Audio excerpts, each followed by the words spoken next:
is very soon.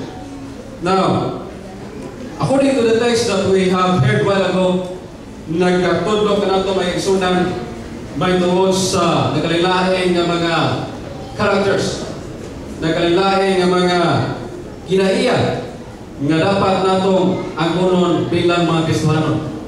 And one of the characters that I would like to share to you this morning is all about godliness. I would like to share to you a story. There was a young man who is about to graduate in college.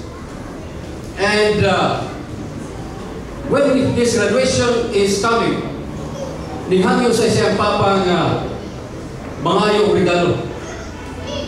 And because this family is very rich, dato kay sila, and they have a lot of properties, so this young man expected nga hatag sa iyang papa nga gift kanang yung expensive o malahalong. So this young man visited some of the shopping malls, looking some expensive things nga iyang giganahan.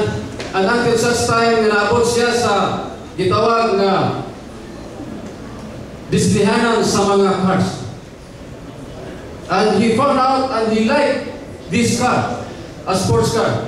Maybe sa iyong pagtanaw, hindi kayo nindot, pero para sa iya, nindot na kayo ng car.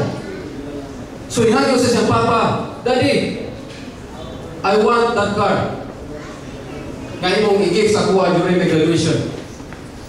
So kung kay kwartahan sa kayo, this car worth of siguro mga million pesos ang worth ani nga car.